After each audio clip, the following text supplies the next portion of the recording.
Okay, Jai Jagannath, Gita chapter 15, verse 12.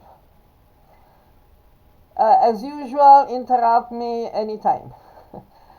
Okay, know that the Sure. radiance that illuminates the entire universe, emanating from the sun and seen in the moon and in fire, is actually coming from me. This is very interesting. So the light is the intermediate form between the spirit and matter, between energy and matter, which is very interesting even in the light of modern physics, contemporary physics. Okay, verse 13.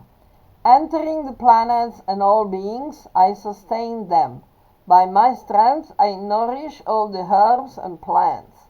And as the moon, I become the juice of everything. This shows that Krishna is not just a coward boy playing the flute. It's much more than that. Okay. I am the presence of the Vaishvanara, means the Jataragni, right?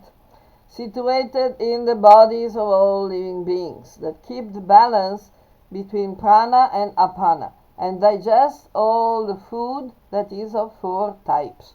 The food is of four types, of course, not the Vaishvanara. Okay.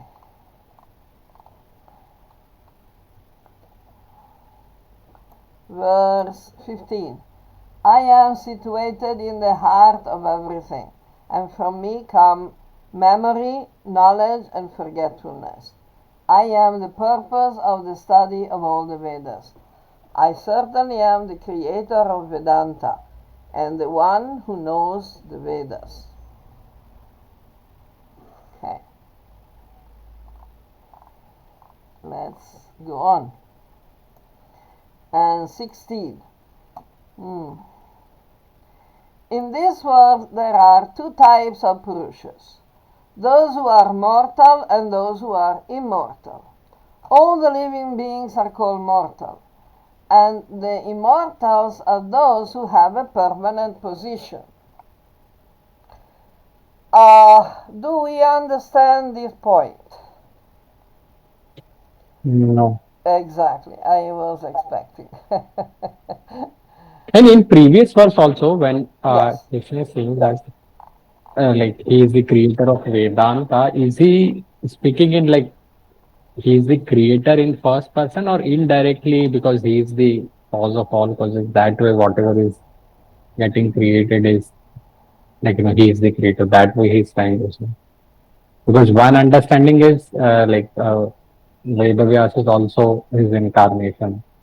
So he's speaking in that particular reference or like whatever knowledge we have in as part of Upanishads or Vedas, like he is behind everything. In fact, it's both, because Bhagavan is both avatar,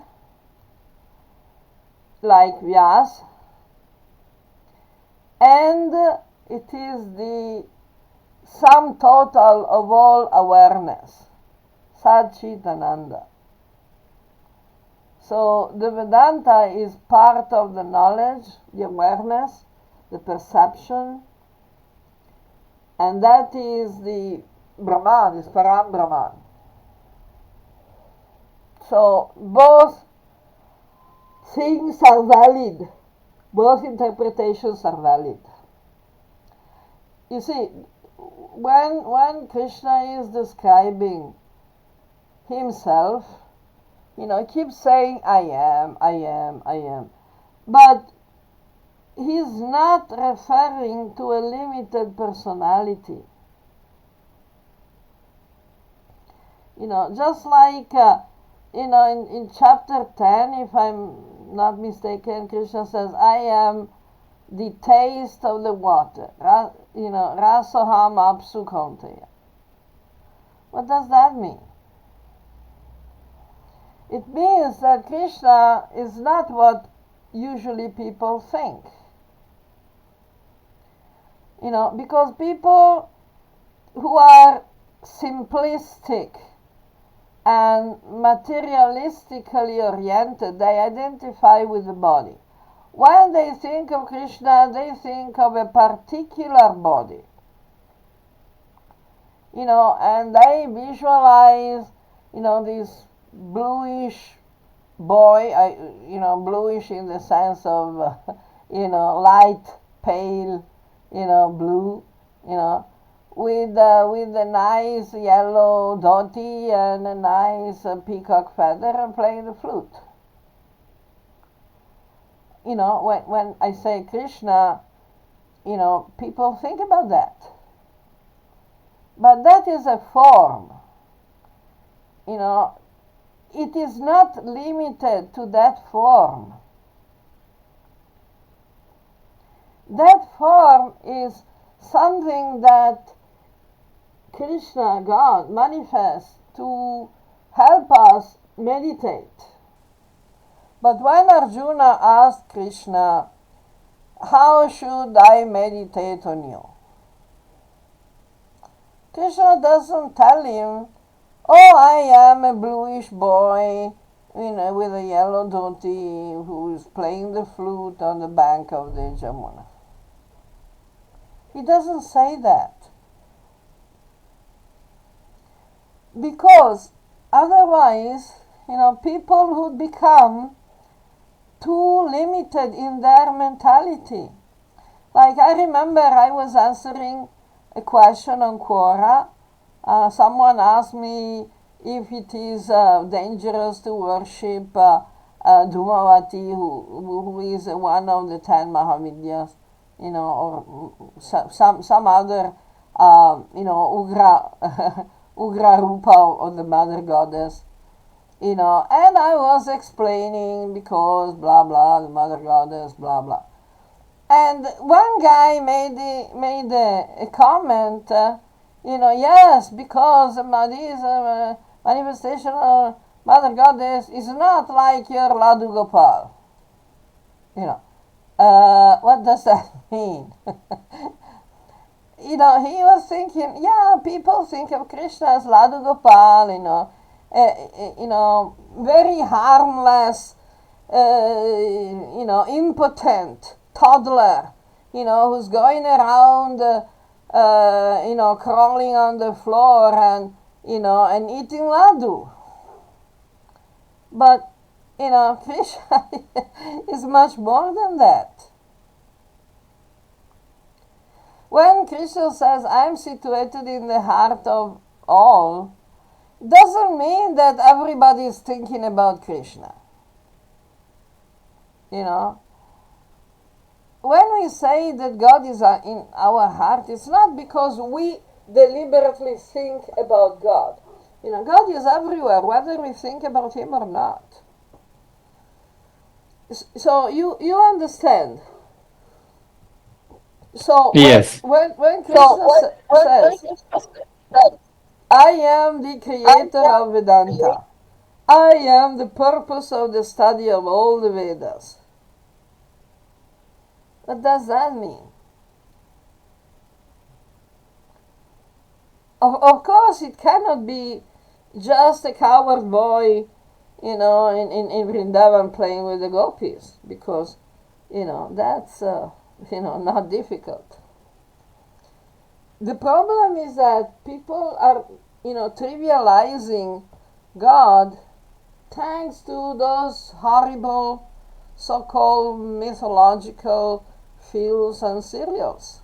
These TV shows and cinema shows that give people the idea that all these, quote-unquote gods, Indian gods, they are, just ordinary people, who have families and who have, they behave just like human beings. They have the limitations of human beings. So why Krishna says, I am the creator of Vedanta.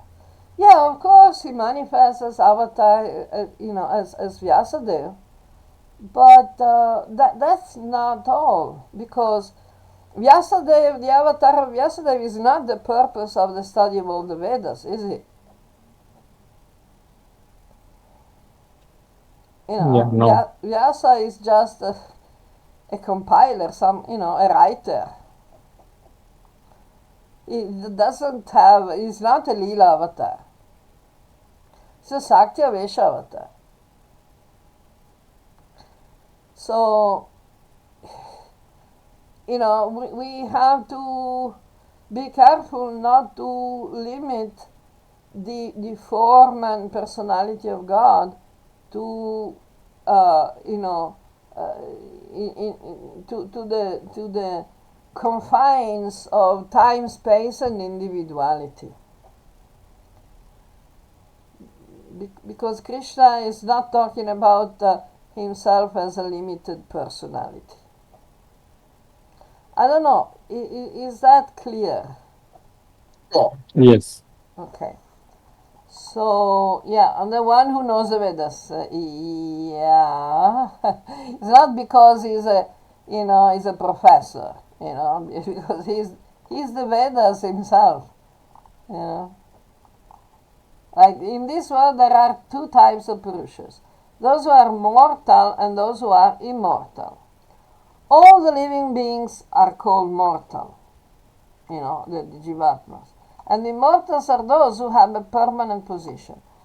Now, the two categories of Kshara and Akshara. Kshara means temporary. Akshara means eternal. Okay. Kshara means change, modification, failure, fall down, destruction, death. And certainly applies to the material bodies in which the living entity has taken birth. We may remember here that the word Bhuta means having come to being, and that the six major changes of such being are birth, growth, duration, reproduction, dwindling, and death. Conversely, Akshara means unchangeable, eternal, perfect, established, infallible, always existing, immortal.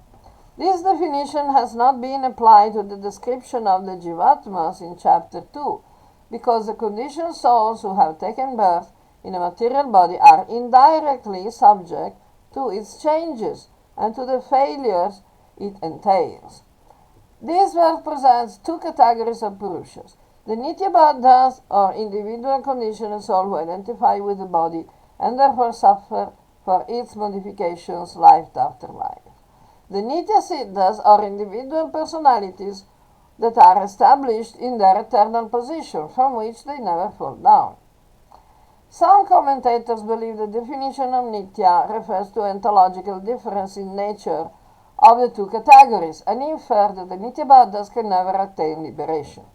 This is incorrect, because such notion is opposed to the fundamental dharmic principle of compassion.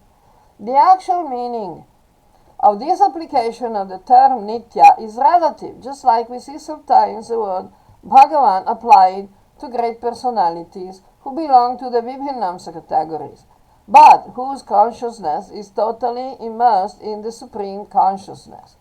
Or the word Amara, immortal, applied to the Devas, for example in Bhagavata Purana, blah blah blah blah blah blah, who have a long life but ultimately will die too, to leave their post to someone else. Therefore, the Nityabadhas can remain conditioned forever if they continue to choose illusion. But they will be able to gradually attain liberation from all conditionings if they consistently make progressive choices. On the other hand, the Nitya-Siddhas may also have graduated to moksha from a conditioned position of Nityabadha through a sincere and correct sadhana. But they are described as eternally perfect or eternally liberated because they will not fall down again. In the next verse, Krishna will say that God is above both categories.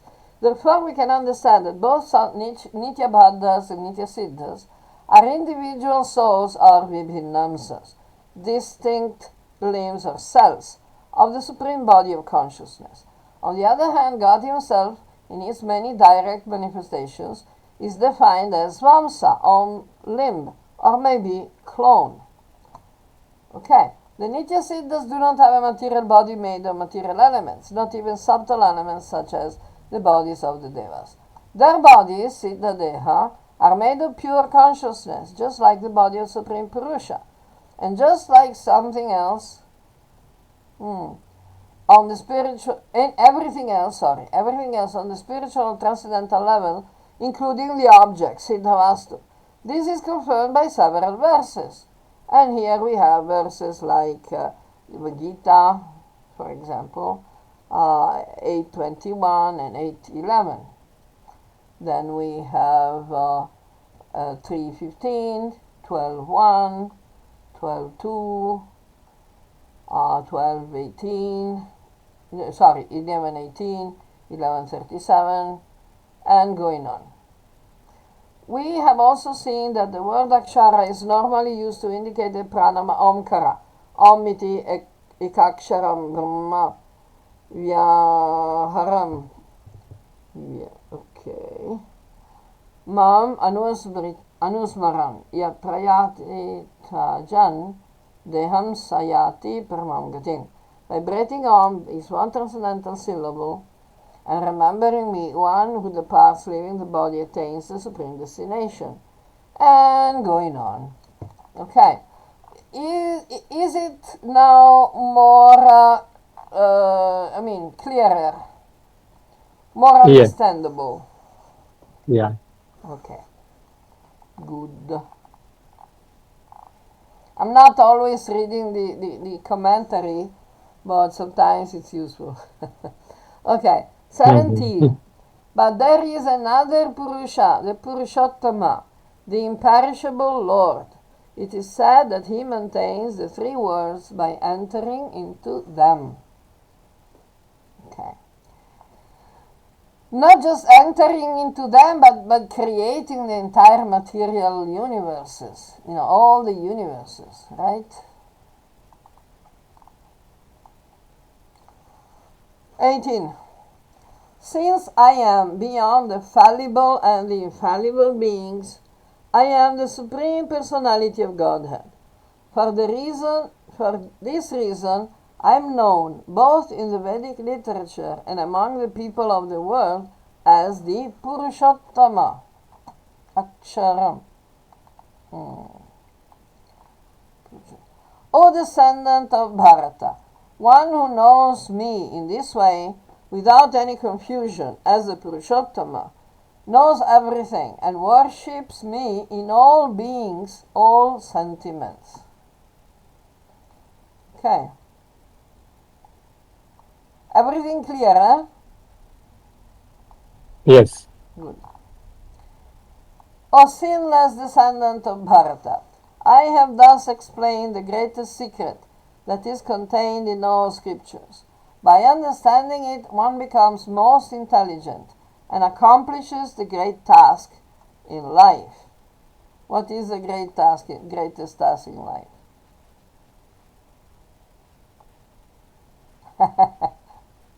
What is the greatest task in life? Greatest task is to attain the supreme. Yeah, exactly. Brahma bhuta prasannatma na sochati na kankshati samak sarveshu bhuteshu mad bhaktim labhate param. Okay, so this was the chapter 15.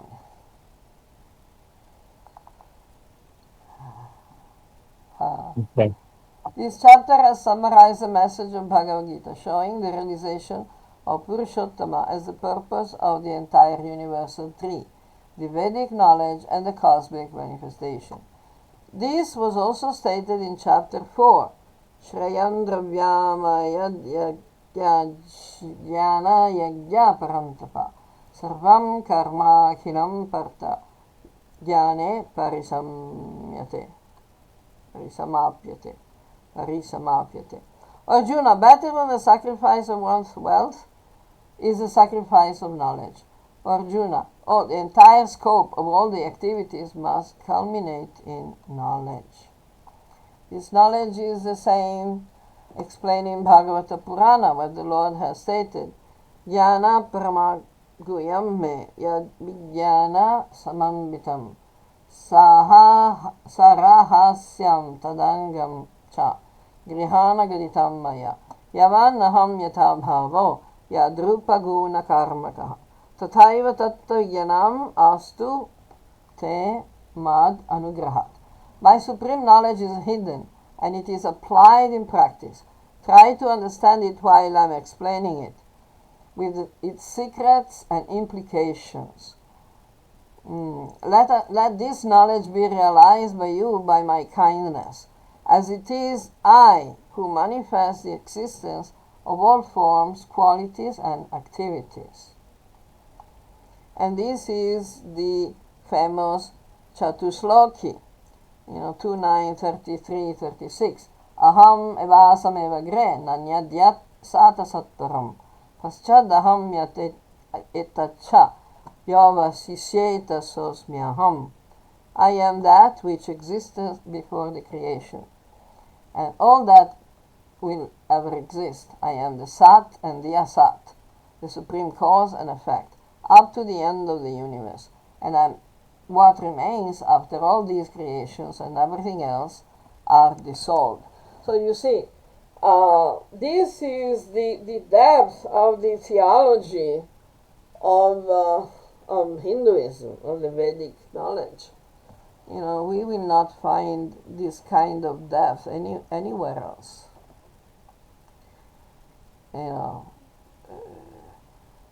It has been copied here and there. It has been mimicked by the Hellenistic scholars, and it has gone to give nobility to the Abrahamic religions, but this is only coming from Vedic knowledge, because originally the Abrahamic religions didn't have anything like that.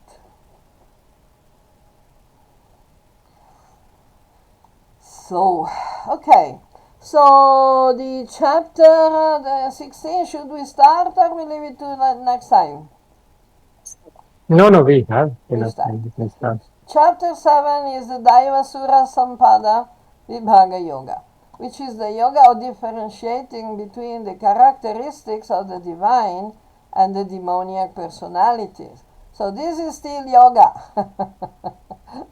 This is still yoga. So, we are practicing mostly this yoga these days. Okay. Verse 1. The wonderful Lord said, fearlessness, the purification of one's existence, the constant application of knowledge, generosity, control of one's senses, engagement in sacred activities and study of Atma Vidya, austerity and simplicity,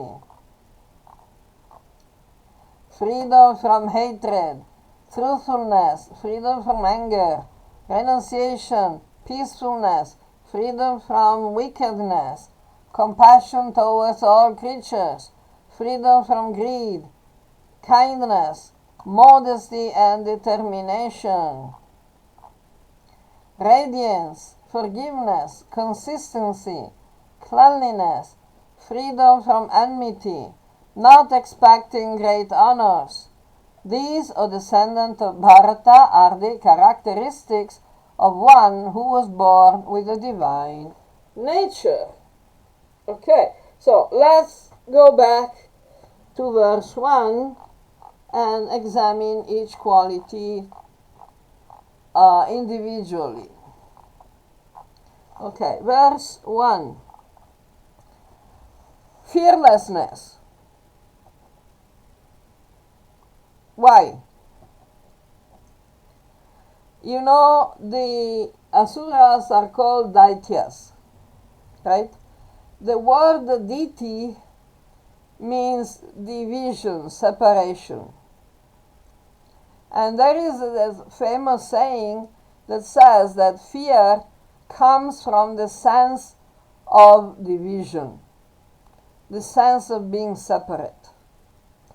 When we are aware that we are always connected with God and everything else, we don't really have fear. So fearlessness doesn't mean that we don't know that the body and the mind can be damaged. We know that. Fearlessness doesn't mean recklessness. We don't we don't neglect to notice the dangers and to avoid the dangers. But we are not fearful in general, because we know that everything that happens has a purpose, a positive purpose. You understand? So this is the meaning of fearlessness.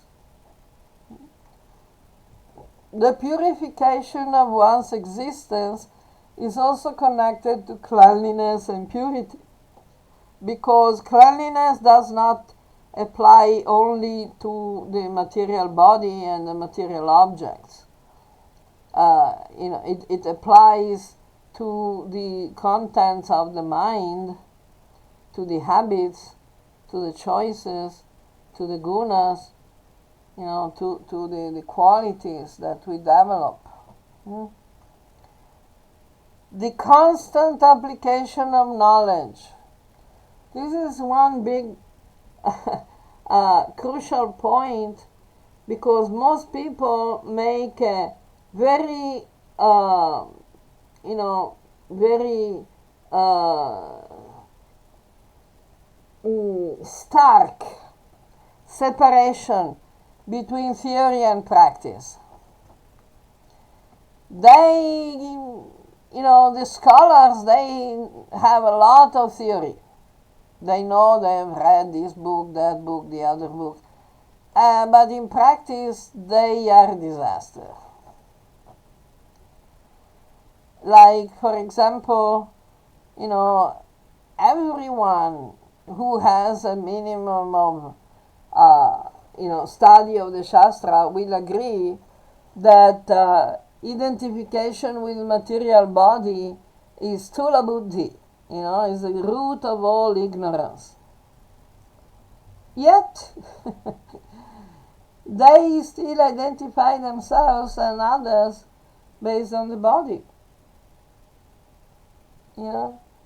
They preach, they teach Aham Brahmasmi, Tattvamasi, and then they say, I am a man, you are a woman. I am Indian, you are Italian. I am old, you are young, or I am young, you are old, whatever, That's not application of knowledge. It has to be constant. Constant application of knowledge means we actually have realized that knowledge. If we don't apply the knowledge, it means it's just theory, means we have not realized it. In the Mahabharata, I remember there is a very nice passage that I quoted, that someone who has read a lot of books but is not applying that knowledge into practice is like a donkey that is carrying a load of books on his back. What is the benefit? If we don't apply the knowledge that we have studied, what's the benefit? We can be, big, scholars, Trivedi, Chaturvedi, whatever, but it's not really, it's not real. It's just a theory. Just theory. Is that clear? Yeah. Any comment? No. This point of purification of one's existence, can you put like what is this existence purification? You mentioned that That's not only like, for bodily cleanliness, example, but becoming vegetarian, Mhm. avoiding dirty habits, which can be, even mental habits. Like, always, a bad habit is always, thinking negative things, remembering negative things, keeping negative feelings, and clinging to negative feelings, fear, guilt, and attachment, and all these are all contaminations. We need to purify our existence, starting from the identifications, and then also letting go of the attachments, especially the negative attachments. Hatred, fear, resentment, all these things, they're just contamination. So we need to purify, to let it go, to let all this stuff go, to wash away all these things. You understand? yeah, So it's basically um, it's a lot of stuff that we need to get rid of. What is purification? Purification means wash away the dirt. We are attached to a lot of dirt, and the dirt, even if we don't make an effort to accumulate dirt, it will come. Our body will sweat, and people will touch us and touch our things, and so the contamination is coming by itself, even if we don't choose to get dirty, but still we have to wash.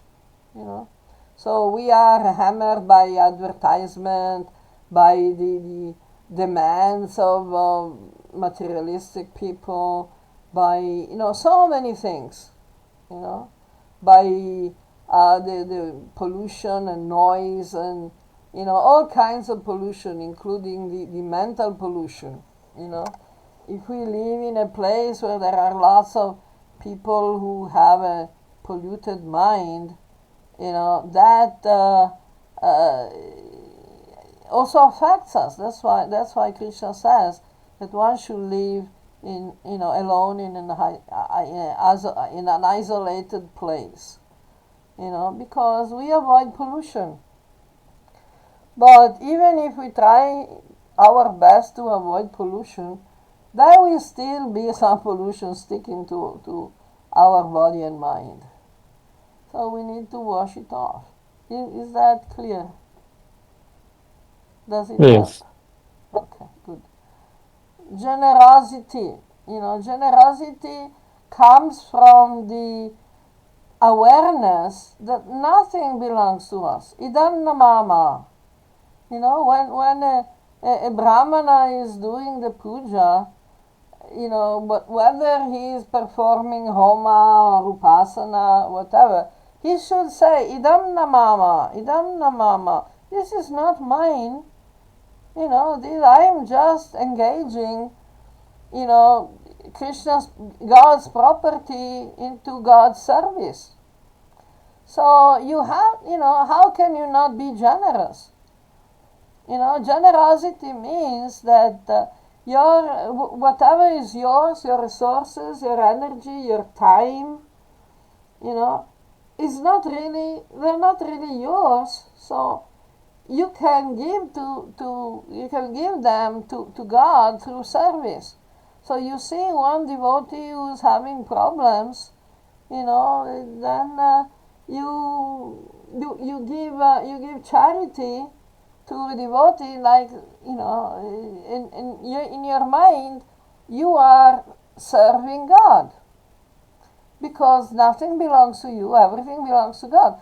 Of course, you're not throwing the money away, but you're engaging whatever resources you have, in the service of God. Because you see, everyone is a servant of God. Everyone is a part of God. You just have to make sure that these resources that belong to God are going to be used in a proper way. So this is why a real Brahmana who has realized Brahman, who is working as Brahman, collects donations and gives donations. Studies and teaches. Performs rituals and helps other people to perform rituals. Worship. So these are the requirements for a Brahmana. A Brahmana should never keep extra money or extra resources or extra time. So the idea of a lazy Brahmana is a total garbage. I heard this expression. Lazy Brahmana. Yes. It's an oxymoron. It's a contradiction in terms.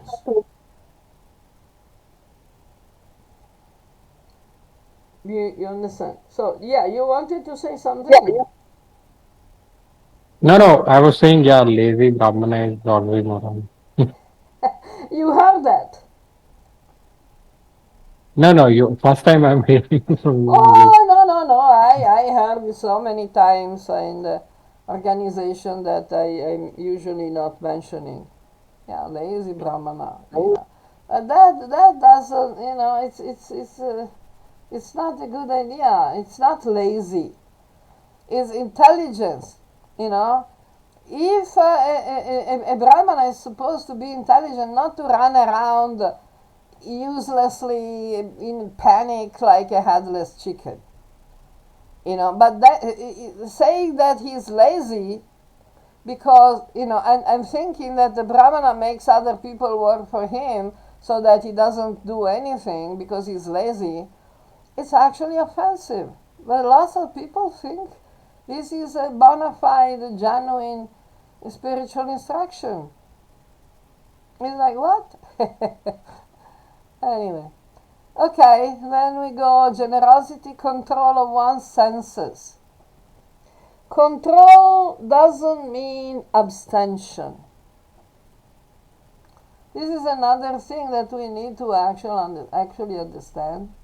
Controlling one's senses doesn't mean to abstain from the sense engagement. In fact, the definition of bhakti is to engage the senses in the service of Rishikesh. Rishikesha, Rishikena, Savanam, Bhakti Ruchate.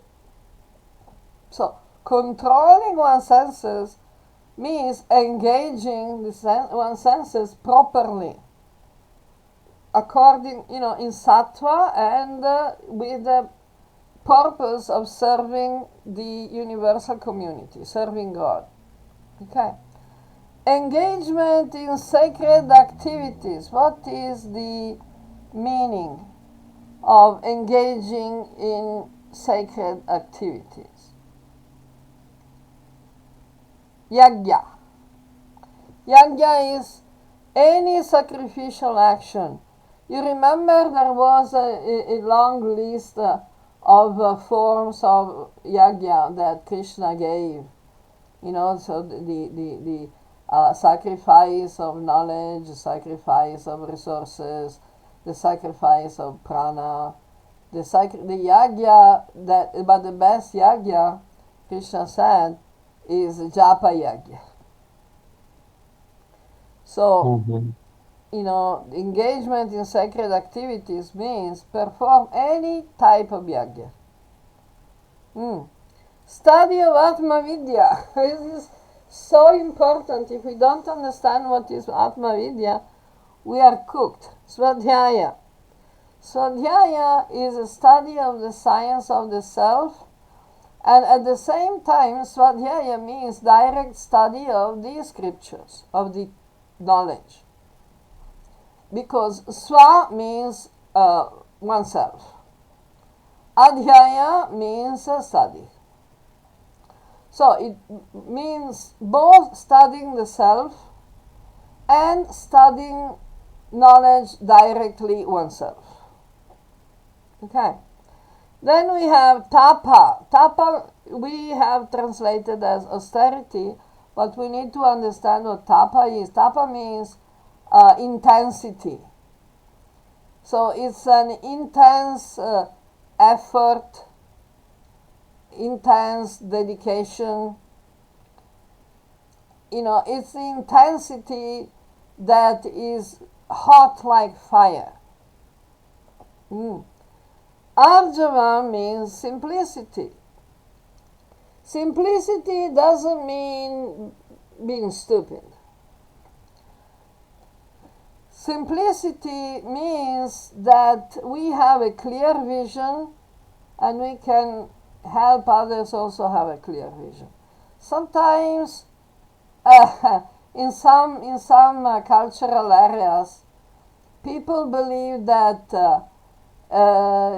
if someone writes books that are impossible to understand, writes very complicated things that people cannot understand, it means he is a great scholar.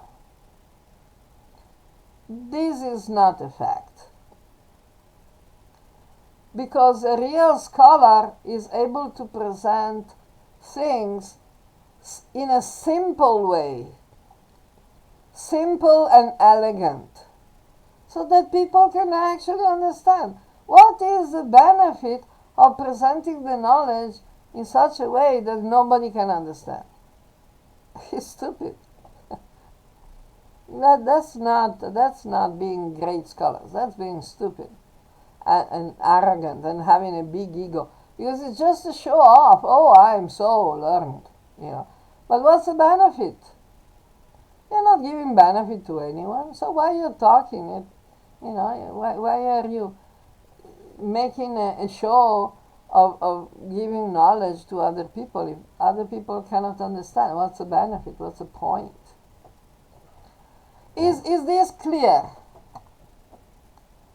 Yes. Okay. Then let's see the other qualities, divine qualities. Freedom from hatred. Yeah, freedom, ahimsa, doesn't mean non-violence in the sense that you never fight. No, you can fight, you can kill, but ahimsa means that you don't hate anyone. You don't attack anyone. You don't want to hurt or damage anyone. You're just fighting and, if necessary, killing to defend yourself and the people who have taken shelter in you. So you can go and fight and kill, but that can still be ahimsa.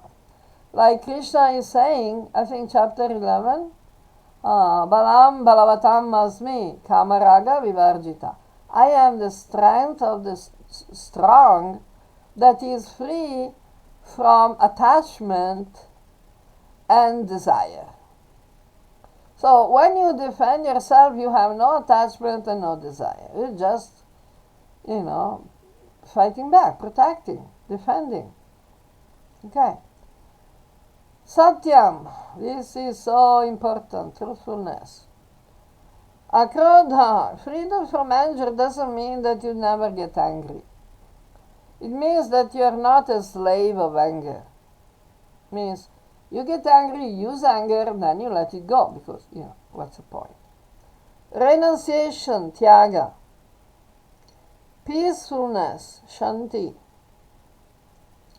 Freedom from wickedness, apaisunam, means freedom from cruelty.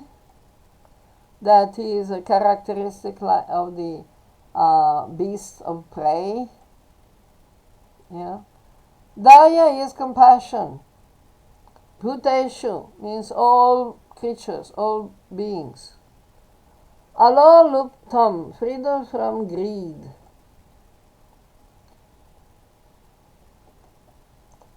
Mardavam means bridu means soft, means gentle, means kindness, kind. Mm. Modesty, ri. Mm. And achapanam, determination. Achapanam means that you continue to do your duty, in a sober manner without being confused. Determination. Okay. Let's see. Radiance, teja. Kshama, forgiveness. Dhriti, consistency.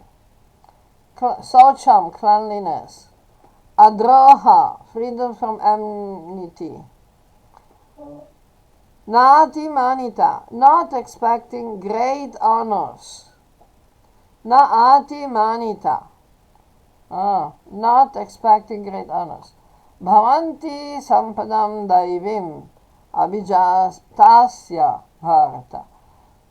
These are the characteristics of one who was born with a divine nature. Okay. Okay. Now we go for the characteristics of those born of Asuric nature. So, hypocrisy, dambha. Darpa, impudence, means arrogance. Abhimana, conceit, pride, ego. Cha, krodha, rage. Parusham, being expert or cruel in insulting people. Rudeness in the sense that someone who likes to hurt other people by choosing insults. And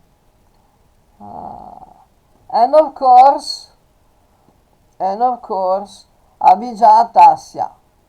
Agyanam. Agyanam means ignorance. Abhijatasya, one who has taken birth with this nature. So the nature that our body and mind manifest when we take birth are the sum total of all the activities and habit that we have developed in previous lifetimes. But these qualities, these gunas, can be changed. We are talking about the moment of birth, but during our life we are able to change this nature. Of course, when we evolve from the Asuric to the Daivic nature, it is a progress. If we fall from the Daivic into the Asuric, it's a temporary covering. It's not that we unevolve. We cannot. We are not going to lose our progress, but we can very well cover it. Can become covered by ignorance, by bad habits, bad company, bad association, or just because we are forced to do it. Like, I don't know, maybe we are in jail or something, or we can be forced to do something that will develop in bad habits.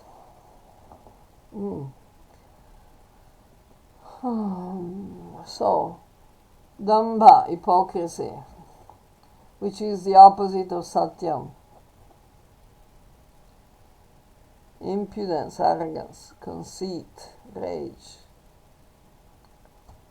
rudeness, parusham. I don't know, anything else here? Any comment? Any question? Very clear. Yeah. Unfortunately, yeah, lots of people have this. The divine characteristics lead to complete liberation, while the Asuric characteristics cause complete bondage. These are the two extremes. Do not worry, O son of Pandu, you were born with divine qualities. Okay. Don't panic, Okay, no panic. The Daivi Sampada, the divine characteristics, listed in these verses are very similar to the characteristics of knowledge listed by Krishna in verses from 13.8 to 13.12, which are very important. Freedom from the desire for honors, freedom from hypocrisy, freedom from hatred, tolerance, simplicity, the act of approaching the acharya, cleanliness, determination, self-control, renunciation toward the objects of the senses, freedom from the sense of doership, as well as the clear perception of the inherent sufferings and problems of birth, death, old age, and disease, freedom from attachment, detachment from all association, including the sense of belonging towards children, wife, home, etc., as well as equal attitude when perceiving the pleasant and the unpleasant, totally and constantly focusing on me through bhakti yoga, performing service in a solitary place without attachment from meeting others, the constant awareness of the original soul, the realization of the value of knowledge. All this is called jnana. Anything else is ajnana. So, this is the situation. Okay, so I think we will leave verse 6 to the next time. Okay. Because it starts another, more on the characteristics of the asuras. It's a good number of verses from here onwards. So we'll continue from verse 6 next time. Thank you. Jai. Thank you.